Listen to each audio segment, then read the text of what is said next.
Vamos lá, meus irmãos, vamos lá, continuando aqui.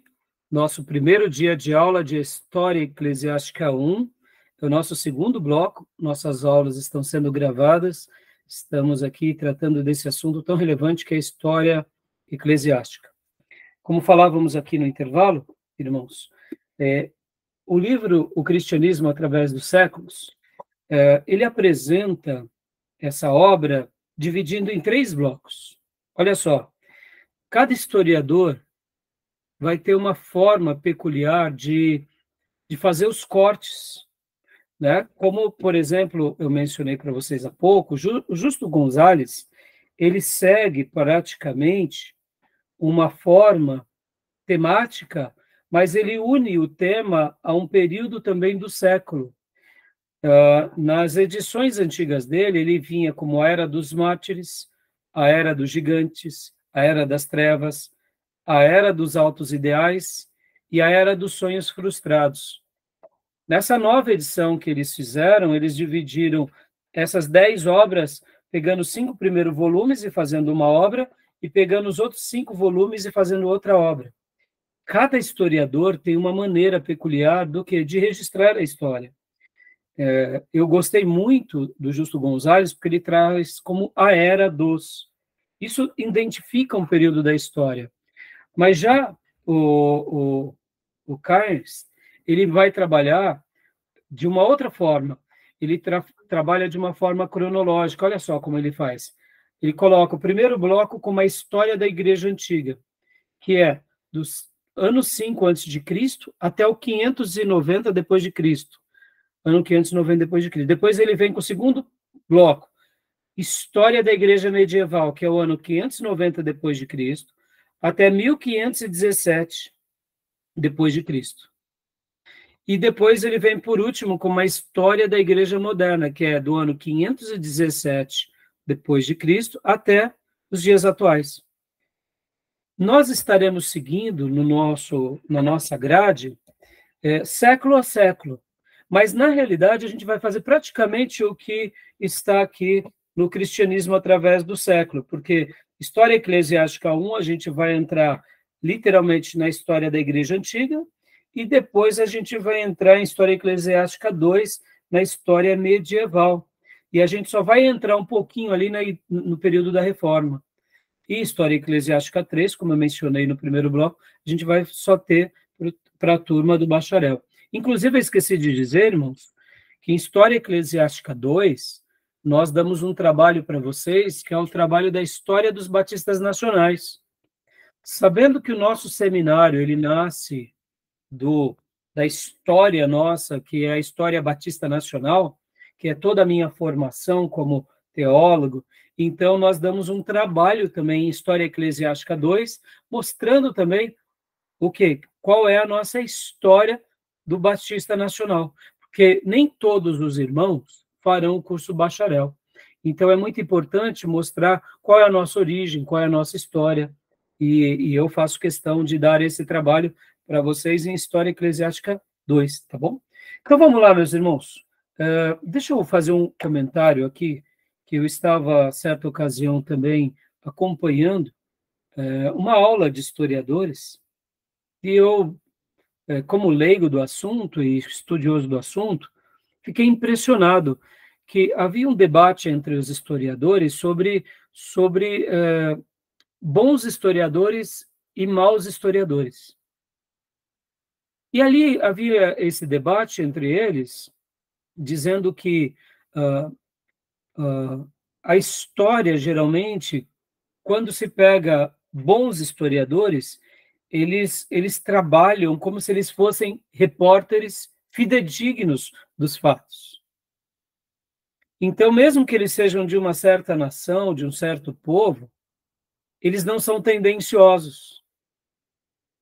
E, ao ouvir isso, eu fiquei impressionado, porque, como era uma aula de historiadores seculares, grandes mestres da história brasileira e da história mundial, eu achava que, vamos assim dizer, que não havia, né, esse lado mais tendencioso. Mas quando a gente, por exemplo, compara nos nossos dias, por exemplo, o que acontece muitas vezes no jornalismo brasileiro, a gente percebe o quanto eles são tendenciosos, não é? Como um jornalista, ele não deveria, né? O verdadeiro jornalista, ele deveria trazer os fatos como de fato são, o que acontece, mas um jornalista tendencioso, ele encobre coisas que são desfavoráveis à sua ideologia e potencializa aquilo que é favorável. Por que eu estou falando isso, irmãos? Porque esse assunto, por incrível que pareça, quando a gente trata de história da igreja, história mundial, se nós não formos conservadores e não tivermos fontes fidedignas, a gente pode estar aprendendo coisas que de fato não aconteceram. Podem ver a história do nosso descobrimento, a história de nós brasileiros. Possivelmente, todos nós, quando fomos educados, alfabetizados, e logo no início aprendemos um pouco sobre a história, a gente teve toda aquela cartilha da história. Mas depois que a gente se torna um pouco mais velho e começamos a aprender algumas outras coisas, a gente vê que há uma manipulação na história.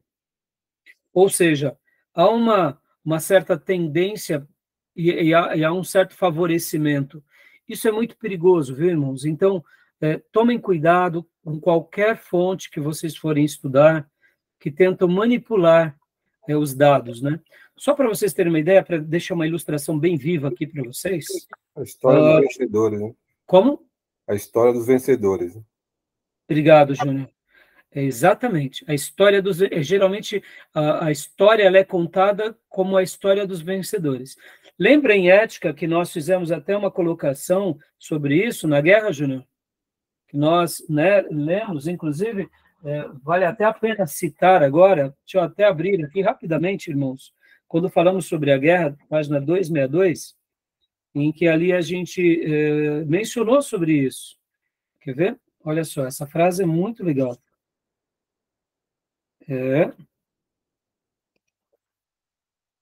Quando a gente comentava um pouco sobre essa questão da guerra, né? Onde está 2002? Então, a história dos vencedores. E o que eu queria dizer para vocês era algo um pouco em cima disso, para que vocês tivessem um senso crítico muito elevado.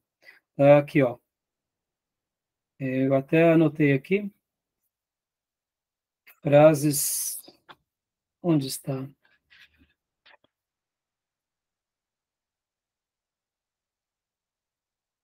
Não me recordo agora. Era aquela frase de um filósofo grego.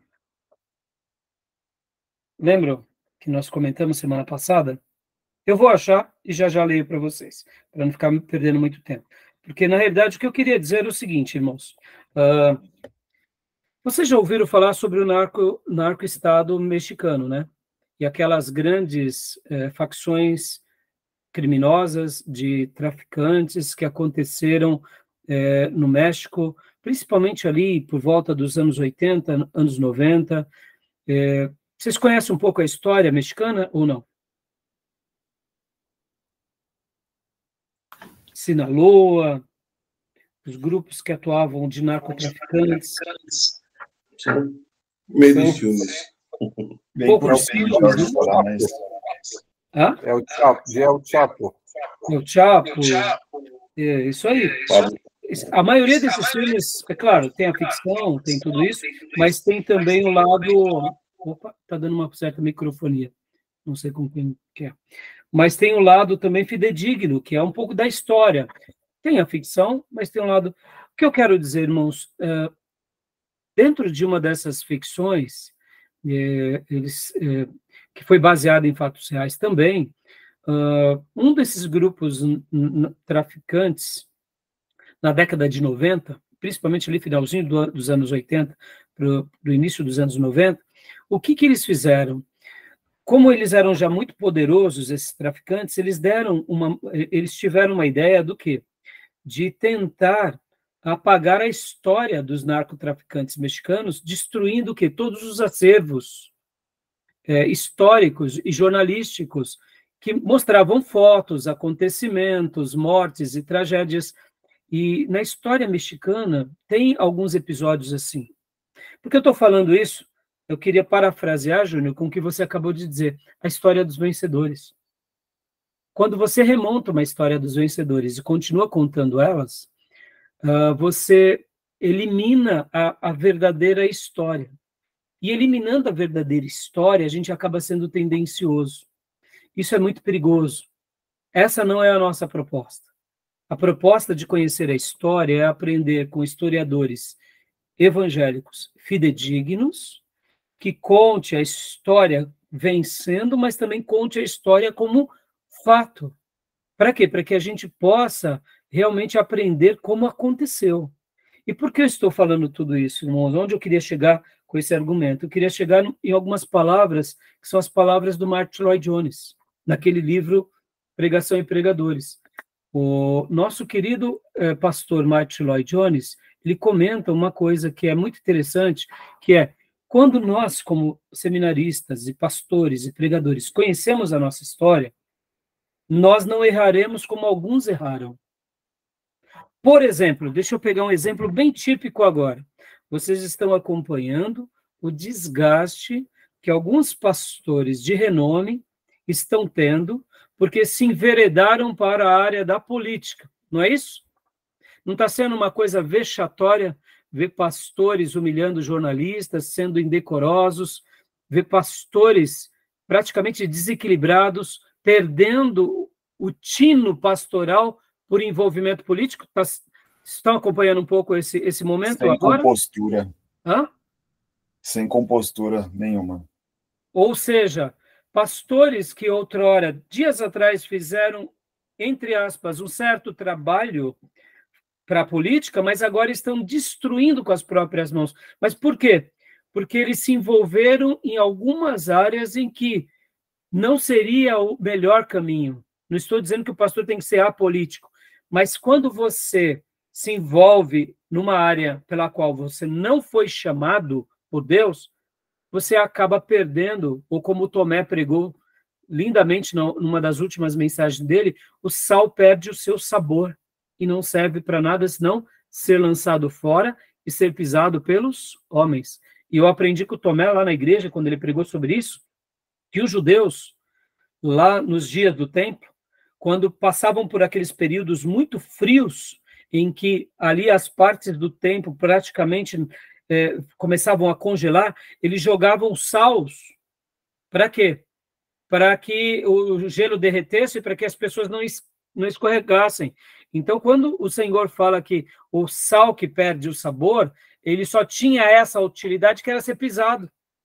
Então, era muito frequente, muito comum entre os judeus que iam adorar a Deus no templo, e principalmente nos períodos de inverno, em que criava aquela crosta de gelo e ficava um piso escorregadios. Então, eles pegavam sal que era de uma qualidade ruim e jogavam nos pisos.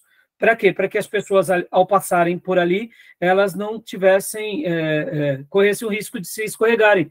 O que os pastores atuais estão fazendo quando eles entram para a política e quando eles perdem o seu tino, perdem a sua postura ética, eles estão se envolvendo com algo que não deveria. Agora eu pergunto, na história da igreja, aconteceu algo assim?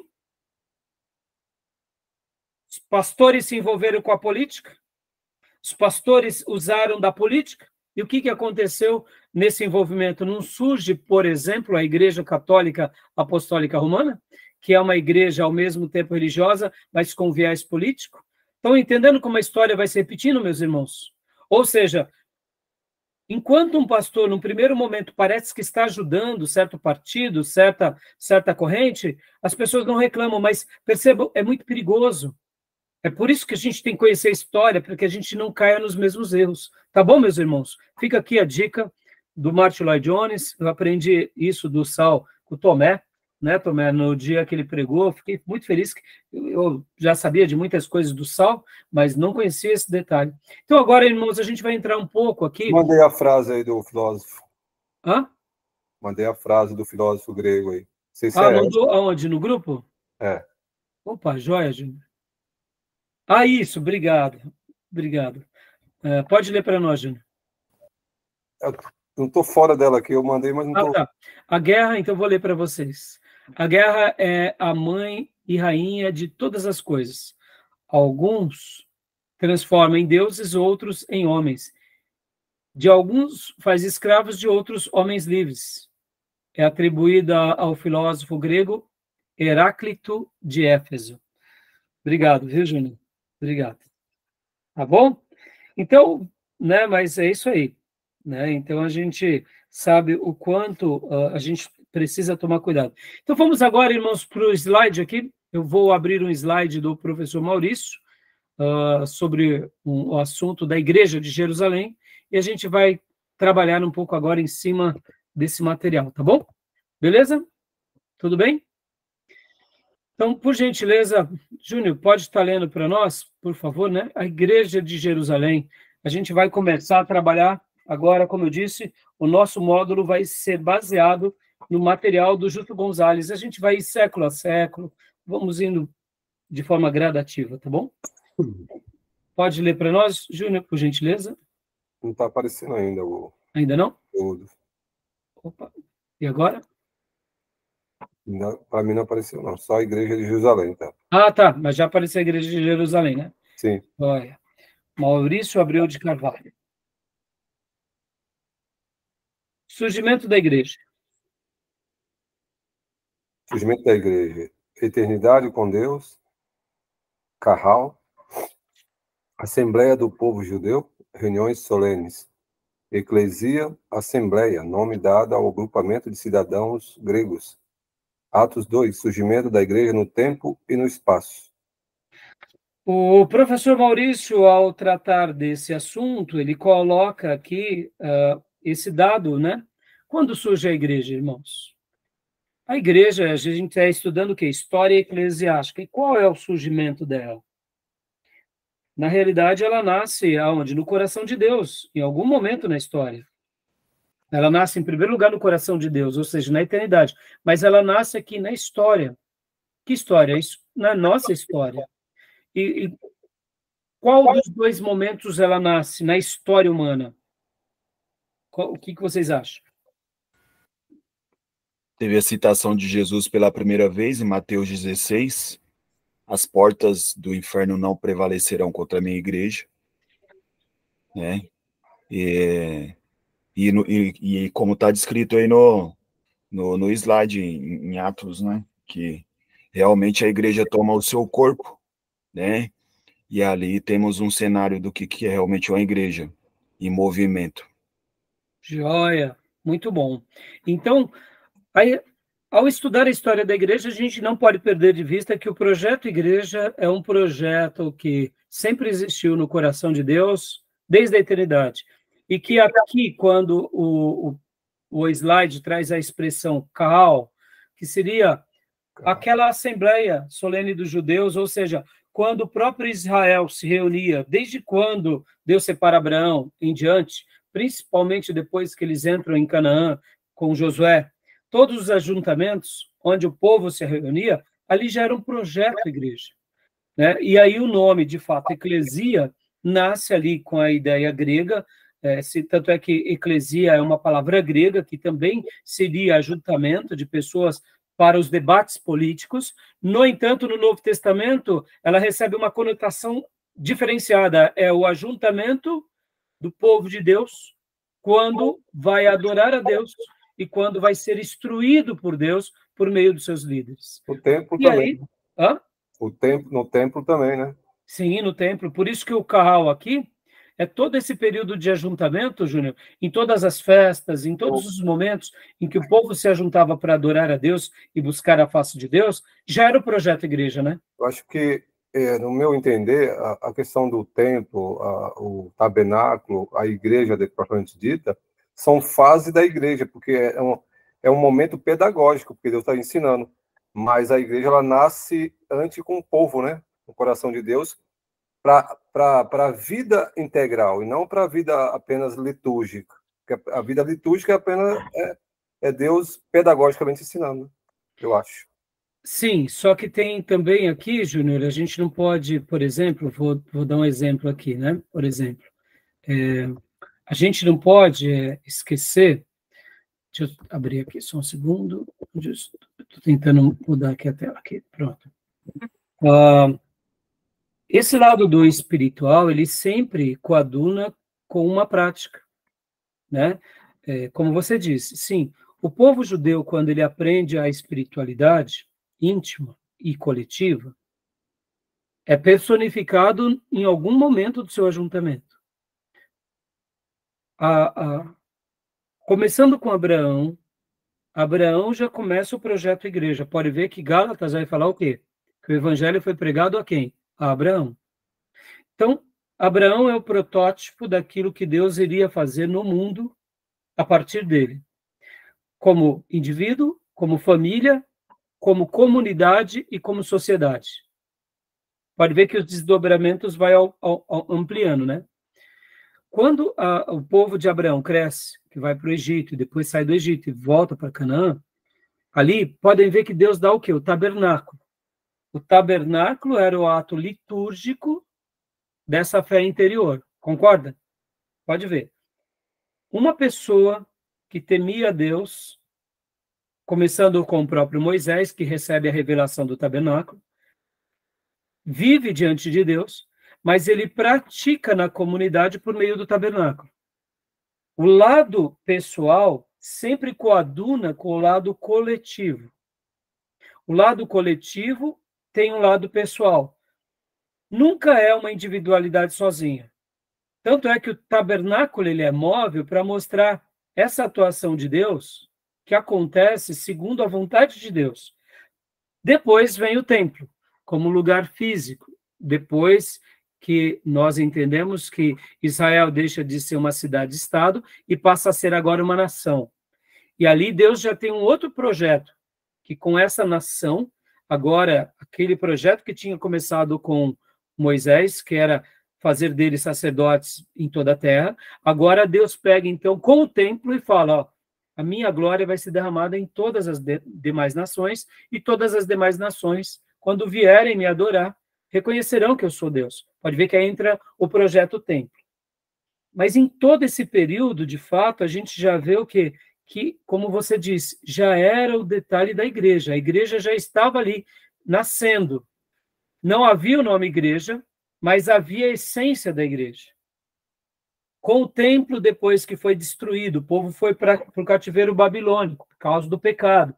Nasce o projeto sinagoga. Mais uma vez, o projeto sinagoga era também o quê? Uma outra coisa que Deus estava mostrando para o seu povo, que ele precisa levantar pessoas que o adorem, mesmo quando eles estão em terra estranha. Pode ver que o projeto sinagoga, na realidade, é um embrião da igreja. O projeto sinagoga já deveria ter nascido como uma extensão do templo, deveria ser uma coisa natural. Ou seja, aonde tem um judeu espalhado no mundo, ali deveria ter uma sinagoga. Mas o judeu, ele era tão egoísta que ele queria as bênçãos de Deus só para eles. E aí Deus os castiga por causa desse egoísmo e por causa do seu pecado, e ensina eles a adorarem a Deus aonde? Em terra estranha. E nasce o projeto sinagoga como uma filial. E aí eles voltam para o templo, aí a gente conhece a história, vem Jesus, e aí com Jesus que nasce o projeto igreja.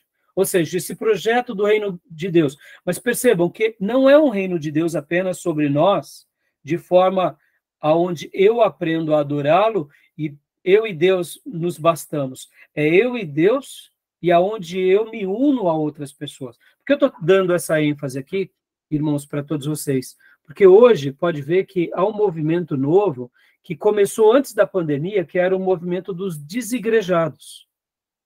Eles não precisam mais de igreja. Veio a pandemia como uma lição pedagógica para os desigrejados e para a igreja, mostrando que a igreja ela é mais do que essa instituição, onde dominicalmente a gente adora a Deus. A igreja é esse corpo vivo de Cristo estabelecido em qualquer lugar, onde quer que nós estejamos. Né? E aí, na pandemia, a gente viu isso, porque na pandemia todo mundo ficou desigrejado. Mas aqueles que realmente queriam adorar a Deus estavam ligados na videira verdadeira.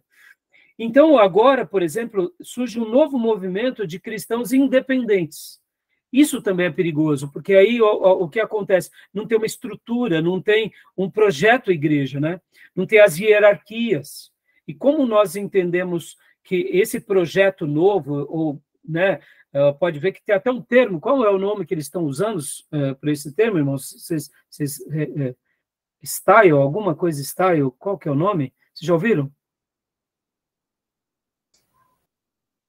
Não conheço. Não, nunca ouvi, não. É um termo novo.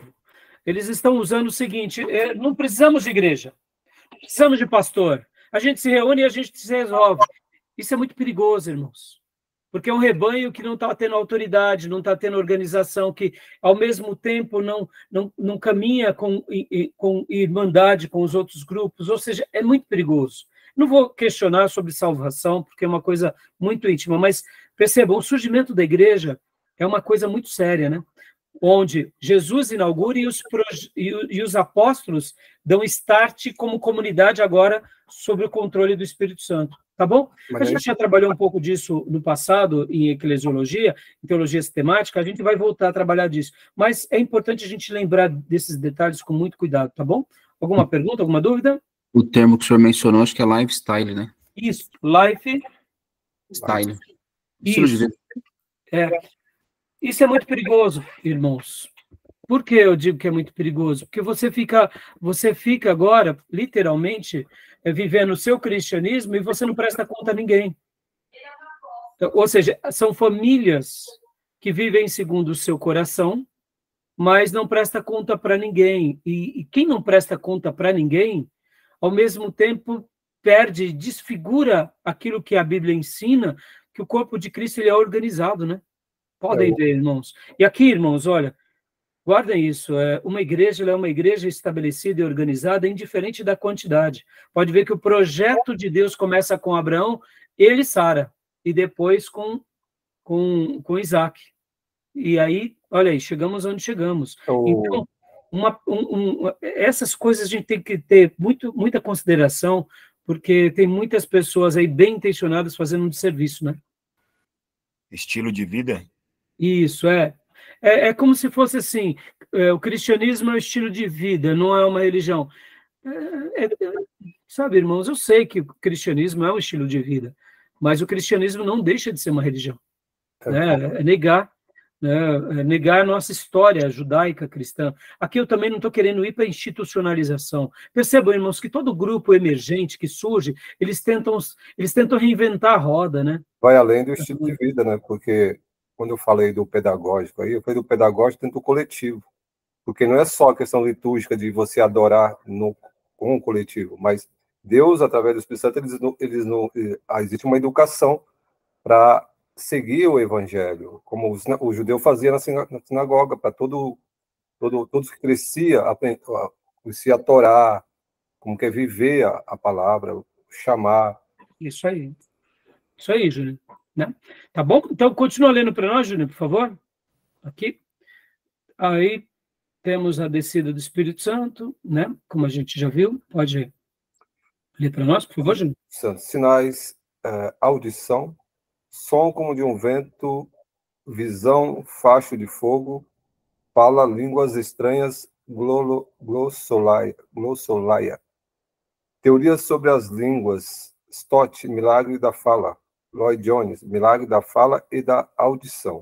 Não vou gastar muito tempo falando sobre isso, mas aqui só o fato, a igreja nasce com Jesus, quando ele estava aqui, ele mesmo inaugura, dizendo as portas do inferno não prevalecerão contra a minha igreja, ou seja, Jesus estava ali, não tinha paredes, a igreja de Jesus era ambulante, né? Onde estava ele e os seus discípulos, ali estava a sua igreja. No momento em que ele morre, e depois ele é ressuscitado e levado aos céus, e depois os apóstolos ficam, veio o Espírito Santo, e agora com os apóstolos, a igreja agora, ela recebe, eu diria, essa reinauguração, no início com Jesus, e agora com o Espírito Santo, com os apóstolos. Então, eu só queria destacar isso. Então, esses são os fatos históricos, tá bom? Havia, né, um comunismo primitivo, né, Ou seja, pode ler para nós, Júnior, por gentileza? Um socialismo, né? Só que, né, é totalmente diferente desse, né? Não deu certo, né? Também, né? Esse socialismo não dá certo em lugar nenhum, nem aí. Nem aí deu certo. Exatamente. Atos 2:42. Comunhão que envolvia a partilha de bens e cuidados ao necessitado. Razão principal, erro escatológico. O pastor Maurício, nas suas aulas, ele comenta muito que a igreja primitiva, por eles terem esse ímpeto que Jesus voltaria muito a qualquer momento, então muitos acabaram deixando, né, e doando todos os bens, já que Jesus vai vir amanhã. E por isso que depois, quando vem uma grande seca sobre Jerusalém, eles passam privação. Essa é uma opinião dele, né? Nem todo mundo concorda com isso. Eu penso de uma forma um pouco diferente sobre essa questão. Eu penso que sim, havia erros teológicos sobre a volta de Jesus. Podem ver que Paulo, quando ele escreve a igreja de Tessalônica, tem 1 Tessalonicense, 2 Tessalonicense, muitos irmãos de Tessalônica acharam que Jesus viria a qualquer instante, então eles não estavam nem trabalhando. Porque, ora, se Jesus vai voltar amanhã, eu vou ficar preocupado em trabalhar, eu vou me consagrar. Aí, na segunda carta de Paulo aos Tessalonicenses, ele diz, olha, aquele que não trabalhar não coma, dizendo o seguinte, olha, a qualquer momento Jesus voltará, a qualquer momento o anticristo pode aparecer, mas vamos viver o dia a dia, né? Ou seja, a normalidade da vida. Entreguemos a nossa vida a Deus e descansemos sobre isso. Ou seja, havia, sim, erros por parte de alguns, erros escatológicos, sim, mas eu acredito que o comunismo primitivo ele se deu mesmo por causa dessa questão de entender que a igreja, de fato, era uma comunidade de irmãos, enquanto que uns tinham mais, outros tinham menos, a gente poderia socorrer. As privações da história sempre vão acontecer, momentos de seca sempre vão acontecer, mesmo com povos abastados, né? Então, só um comentário a mais. Teve uma perseguição também, não foi só Exatamente, exatamente. Eu penso que a questão da perseguição e da primeira diáspora, querendo ou não, Júnior, pega aquilo que eu falei há pouco da história, né? Lembra que eu falei que a história é um rolo compressor? Uhum. Então, imaginem, Júnior, nós aqui, né, estamos lá com os apóstolos, cultuando a Deus no ano 40, no ano 50, vem a primeira perseguição. Bom, primeiro veio, né, o martírio ali, tivemos o martírio, tivemos Tiago, apóstolo, morrendo ao fio da espada, a gente já vai ver já. Depois tivemos o martírio de Estevão, ou seja, vem perseguições, e a gente, de repente, tendo que pegar a nossa vida, que a gente já estava bem estabelecido, só porque nos tornamos cristãos, a gente tem que sair correndo do dia para a noite para qualquer outra cidade para sobreviver. Podem ver que, historicamente, só ficou os apóstolos em Jerusalém, a grosso modo. Todos os outros foram embora. E os apóstolos não ficaram chateados por isso, porque sabiam que a maldade e a crueldade dos romanos e a perseguição dos próprios judeus eram muito violentas. Então, percebam que, em momentos assim, muda toda a economia. Toda a economia. Você que tinha um comércio, você que tinha barcos de pesca, você que tinha ali, você que fazia objetos, que tinha uma empresa, mudou tudo. Então, você sai agora de uma situação favorável, de um agricultor que tem as suas terras, e pega ali o que você tem e sai correndo. E, naturalmente, passam-se anos em outros lugares, você tem dificuldades. Então, percebam. Então, por isso que eu acredito que esses outros fatores determinaram um pouco nessa questão também da dificuldade, tá bom? Leia para nós também agora, né? Discriminação. Por gentileza. Discriminação. Diferença entre o judeu da Palestina e da dispersão. O problema na distribuição de alimentos para as viúvas, resolução diáconos, primeiro mártir Estevão, judeu da dispersão, concílio de Jerusalém. Ou seja, que a gente já começa a ver que essa igreja recém-criada, ela também enfrenta grandes problemas.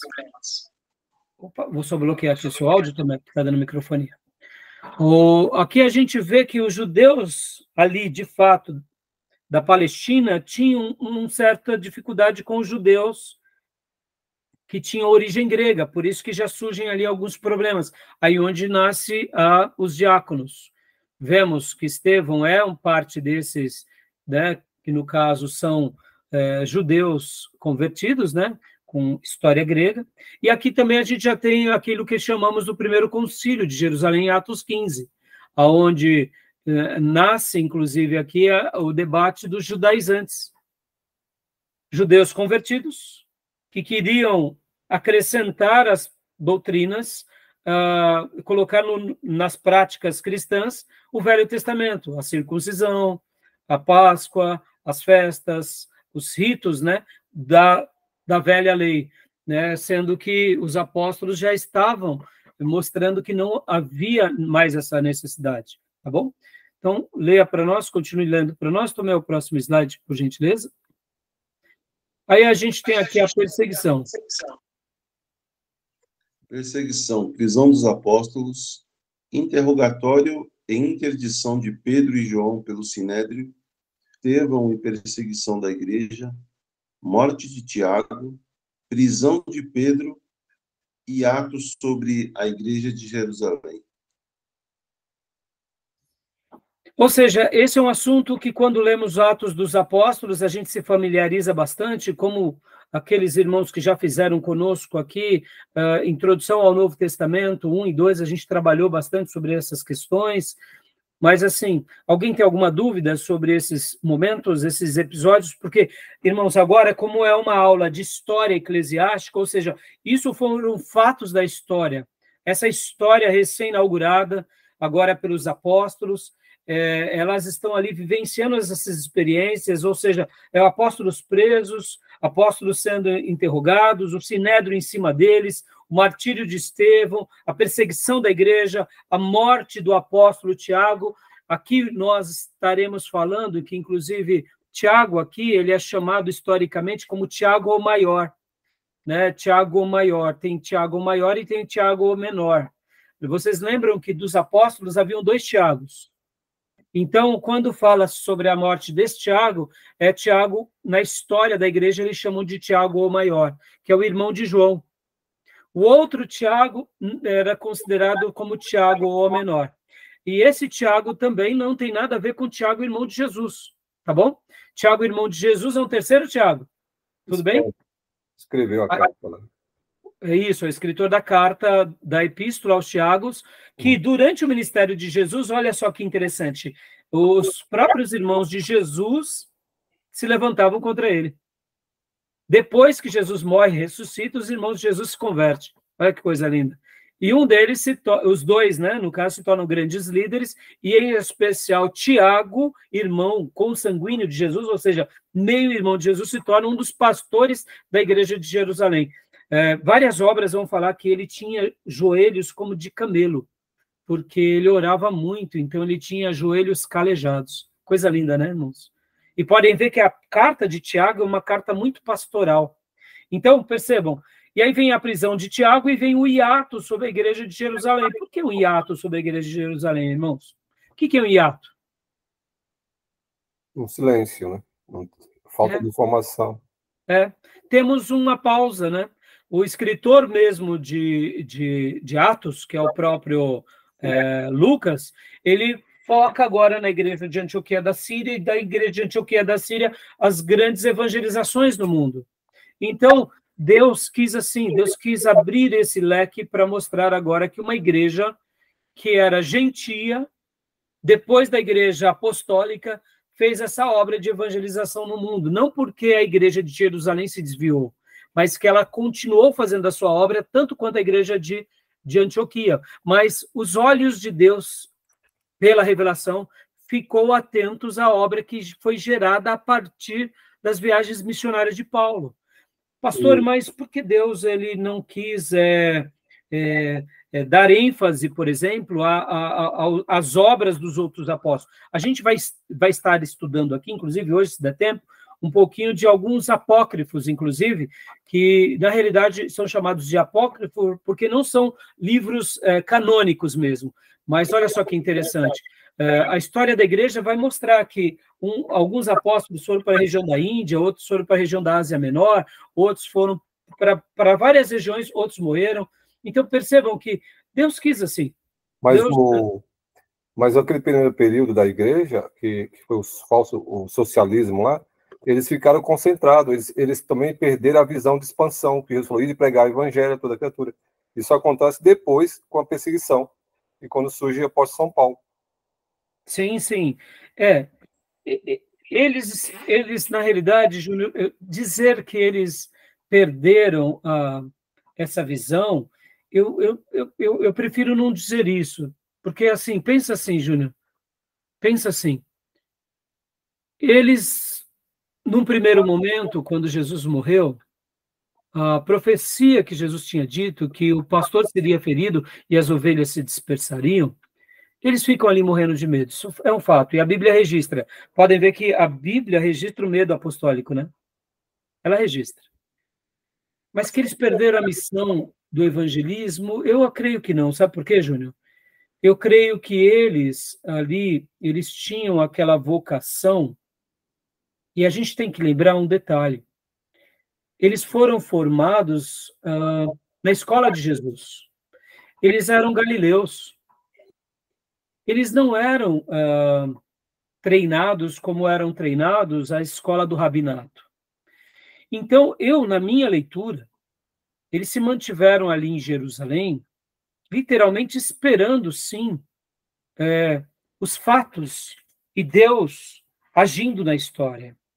Porque nós vemos que a igreja apostólica, até mesmo com Pedro, eles são muito corajosos.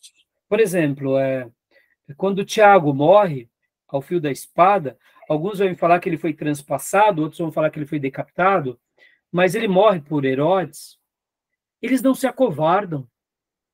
Então, eles ficam em Jerusalém, e trazer a afirmação de que eles se acovardam, eu acredito que não.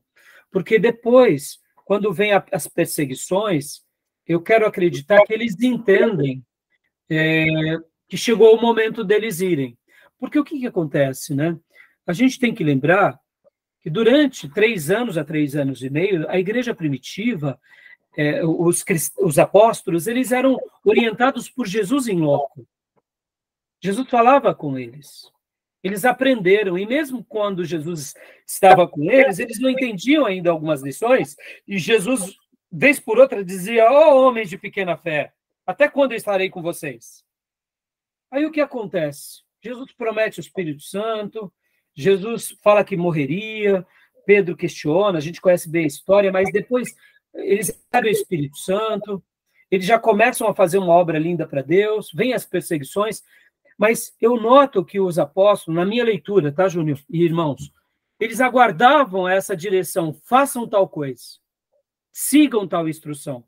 Podem ver que o escritor de Atos, que é Lucas, quando registra a história de Atos, principalmente Atos 13, vai mostrar o seguinte, que Barnabé, homem cheio do Espírito Santo, vai atrás de quem? De Paulo, e chama Paulo para ficar com ele. E enquanto a igreja de Antioquia orava e jejuava, disse o Espírito Santo. E ao falar o Espírito Santo, separai-me, Paulo e Barnabé, para a obra que eu vos tenho preparado, eles oram e impõem as mãos e encaminham. Então, eu quero acreditar, Júnior, que a igreja de Jerusalém, ela não perdeu a visão, ela guardava essa mesma fala, porque eram irmãos que estavam colocando a sua cabeça na guilhotina, como de fato colocaram. E o hiato da igreja de Jerusalém, na minha opinião, esse silêncio, essa quietude, esse período, né? É realmente Deus dizendo, olha, eu vou usar agora Paulo, eu vou usar Barnabé, eu vou usar Silas, eu vou usar João Marcos, eu vou usar quem eu quiser. E podem ver que o Novo Testamento, ele recebe essa nova conotação, ele sai um pouco da regionalidade judaica, e agora ele entra para o campo gentil. Pode ver que, historicamente falando, o Novo Testamento, ele tem toda a construção judaica, mas depois ele continua tendo a sua construção judaica, mas agora entre os gentios. E Paulo acaba sendo esse separado por Deus, né, de uma forma especial, para alcançar. E aí, por causa das perseguições, etc. e tal, eles entendem a vocação deles, e as igrejas vão tomando forma, né? Então, essa é a forma que eu entendo, entendeu, irmãos? Tá bom? né? Porque eu entendo que eles estavam dispostos e preparados para morrer, mas é uma opinião minha, né? Tá bom? Ok. Aqui, leia para nós, Júnior, agora, né? Líderes da igreja e o caso. O concílio Ato 15, Tiago e Pedro. Gálatas 2, 9, Pedro, Tiago e João. Após a dispersão dos cristãos, Tiago, irmão de Jesus, martirizado em 62 d.C. Judas e Simeão, também mortos. Transferência da igreja para Pela. No século V, relatos de heresia pelos pais apostólicos. Aqui é uma breve síntese, né, irmãos? Olha só que interessante, né? A gente já falou um pouco do concílio de Atos 15, Tiago e Pedro, ou seja, mostrando um pouco daquilo que a Bíblia fala sobre a autoridade apostólica, né?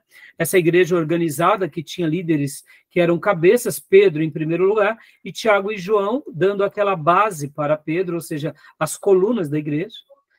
Aí temos a dispersão. Um detalhe muito interessante, irmãos, eu não sei se vocês já aprenderam, mas eu creio que sim. Nós trabalhamos isso em Introdução ao Novo Testamento, mas segue aqui a lembrança. A igreja aos romanos, a igreja que está em Roma, ela nasce após essa primeira dispersão, né? Quem foi que fundou a igreja romana? Dá para a gente saber? O senhor fala no século 3? Não. Eu digo a igreja, quando Paulo escreve a carta aos romanos, já havia uma igreja lá, não já? É. Quem era o pastor daquela igreja? Foi algum apóstolo que formou? A dispersação, né, de Atos 2. Algumas pessoas foram para lá, é isso? Exatamente. Priscilas e... A gente vai ter alguns nomes no final da carta de Romanos, que eram alguns dos líderes dessa igreja, mas percebam, é uma igreja que nasce apenas com quem? Com cristãos que vão para Roma. Fugindo. Mas aí eu pergunto para vocês, não tinha nenhum pastor? Não necessariamente. Mas eles estavam debaixo de que autoridade? Dos apóstolos. Quais? Todos eles. Ou seja, eles continuaram a viver o cristianismo em terras estranhas, mas eles não perderam o vínculo. Interessante, né, irmãos? Interessante, né? E aqui vem alguns dados, Tiago, irmão de Jesus, morre no ano 62 depois de Cristo. Simão e Judas, também apóstolos, também morrem. A gente vai estar pincelando alguns dados de algumas mortes. A Bíblia vai falar muito pouco dessas mortes dos apóstolos, tá, irmãos? Alguns a gente tem, outros nós não temos, só sabemos de pouquíssimas coisas. O que a gente tem são aquilo que nós chamamos a história da igreja, tá? E aqui no século V, relatos de heresias pelos pais apostólicos, ou seja, contando um pouco, né, da história, né? Não que os apóstolos fizeram heresia, mas aqueles outros líderes que foram surgindo, como, por exemplo, os arianos, né? Ário, um dos líderes da igreja, tá bom? Tudo bem até aí? Tranquilo, meus irmãos? Alguma pergunta? Tranquilo. Tá joia? Eu vou abrir agora um outro slide, que é do professor Tiago Perim, que eu achei muito interessante, irmãos, para que a gente possa falar um pouco, só para vocês entenderem alguns dilemas que aconteciam naquela igreja primitiva, e eu achei que esse slide é muito legal, porque ele, inclusive, traz alguns detalhes do Evangelho de Lucas, aquele Evangelho de Lucas, não, Evangelho de Judas, o Evangelho apócrifo de Judas, tá? Eu vou passar para vocês lerem depois. Não vai dar tempo de a gente trabalhar aqui em classe. Mas agora a gente vai entrar um pouquinho também nessa igreja apostólica. Eu vou abrir um slide aqui do professor Tiago Perim, que eu achei que esse slide aqui é bem curioso e pode ser bastante agregador. Tudo bem, meus irmãos? Tudo bem até aí? Alguma pergunta, alguma dúvida? Querem falar alguma coisa? Não sei se eu vou fazer uma pergunta, não sei se está dentro do escopo da aula, mas qual seria a importância maior? Não sei se tem essa importância maior. A palavra ou a igreja? A palavra ou a igreja? Como assim? A palavra de Deus e a igreja, em termos de importância. Qual é a maior, tem maior importância? Não, bom, eu já te respondo sem medo de errar. Sempre a palavra de Deus tem mais importância. Tudo deriva da palavra, né, Júnior? Tudo. E a igreja nasce como revelação para nós. Óbvio que o Espírito Santo, a igreja é um mistério que estava oculto, mas ela nasce e ela recebe essa direção prescritiva pela palavra, né? Pode ver. A igreja, como conhecemos no Novo Testamento, ela acaba sendo edificada, não... aqui, quando eu falo igreja, Júnior, eu estou me referindo aos lavados e remidos do sangue de Jesus, ao grupo ordenado, ao grupo estabelecido, organizado, que tem autoridades, líderes, ou seja, eu não estou me referindo à institucionalização, né? Não, claro. Então, porque a gente tem que lembrar que a igreja de Jesus, ela é esse corpo, mais ou menos como aqui aqui é a nossa classe, onde eu sou professor e vocês são alunos. No contexto da igreja, não precisava ter uma casa, não precisava ter um prédio, bastava ter um pastor e ter os seus discípulos. Podem ver que esse projeto existia com Abraão, depois existiu com Moisés, depois existiu com a própria monarquia de Israel, o rei, mesmo sendo um governante político, ele era praticamente um pastor do lado mais político, social, e tinha o profeta e o sacerdote, que era o lado mais espiritual, que eram os líderes. Aí a gente vê os profetas como esses pastores dos seus discípulos. Então, assim, sempre a palavra, ela encabeça tudo, né? Na verdade, sem ela a gente não monta nada. Né? Não é em termos de importância, né? Quem vem primeiro, na verdade, né? Hierarquicamente, né? Eu creio, assim, Júnior, hierarquicamente a palavra, sem dúvida. A palavra, porque é por causa da palavra que a gente monta a igreja, né? Quer ver, por exemplo, Júnior, por que nós oramos como oramos? Porque a palavra nos ensina. Né? Então, assim, a palavra, na minha opinião, a palavra de Deus, nós temos como consenso que ela é a revelação especial de Deus, sim, mas ela representa os oráculos sagrados, ou seja, é como se ela fosse a fração do Deus eterno e poderoso e quando a gente fala quem é Deus, Deus é eterno, Deus é incomparável, não tem como mensurá-lo. Então, a palavra de Deus é como se fosse um pedacinho desse Deus eterno entre nós. Mas Deus é muito mais do que sua palavra. Mas podem ver que é a única coisa que nós podemos dizer que temos hoje como algo sagrado que contém Deus. Podem ver que os escritores bíblicos do Novo Testamento dizem o quê? Que essa palavra foi inspirada por Deus, ou seja, ela tem o hálito de Deus, ela tem o sopro de Deus. Né? Ela veio do próprio Espírito Santo de Deus a homens santos. E por causa dela, todas as demais coisas acontecem. Né? Pode ver, ela anuncia o Filho de Deus, ela mostra como ele seria, ela profetiza sobre o nascimento virginal, o que ele faria, a obra de redenção. Né? Então, assim, a palavra é a prioridade.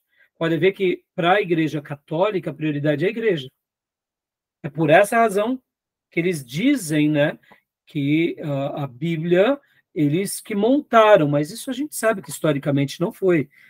A gente já vai aprender, já a gente vai ler aqui um slide falando um pouco sobre isso. Isso vai acontecer muito lá na Contra-Reforma, né? Na Contra-Reforma, eles têm que dar um jeito de dizer, não, essa Bíblia que a gente segura, quem montou fomos nós. E por essa razão a gente coloca até os apócrifos aqui, querendo mostrar que tem essa autoridade. Tolice, né? Tolice. Pode ver que a palavra, ela nasce em qualquer momento da história. E quando o povo de Deus também negava a palavra, Deus descia o reino no próprio povo, né? Mandando para o cativeiro assírio, mandando para o cativeiro babilônio, destruindo o templo, né? Por quê? Porque eles desprezaram o que? A palavra, né? Não sei se eu respondi, Júnior. Eu creio dessa forma, sabe, Júnior? É que nem, Júnior, só para a gente concluir, eu sei que já deu horário, mas, é que nem quando vier a grande perseguição. quando o anticristo se levantar sobre a terra. Se a igreja não for arrebatada, a igreja se mantiver aqui, não vai ter templo, né? Mas não vai faltar crente. Não é? E se nós fizermos o nosso papel direitinho aqui como discípulos, se hoje em paz a gente já sabe trabalhar muito bem essa questão da hierarquia, né, dos nossos papéis, quando chegar lá na frente, a gente vai sofrer, é óbvio, se a igreja ficar, não for arrebatada, mas a gente vai fazer uma obra linda para Deus, né? Sem paredes, sem templo, sem nada, né? É o que eu penso, né? Tá bom, meus irmãos? Joia, pode perguntar, Samuel, pode perguntar. Juliana. Pastor, a pergunta que eu tenho para fazer é referente aos livros apócrifos. Eles foram instituídos juntamente com os livros que a gente já conhece, ou eles foram instituídos depois? Tipo, a pergunta, para ser mais claro, os livros apócrifos, eles foram instituídos junto com os livros que a gente já conhece, né, os livros da Bíblia, ou eles vieram depois? Joia, eu vou te responder essa pergunta no próximo módulo, que a gente vai trabalhar algumas coisas e vai ser legal, tá bom? Tá bom. Fechado. Podemos encerrar esse módulo, meus irmãos? Joia. Então vamos parar aqui. Vou parar a gravação e a gente vai para o último módulo, tá bom?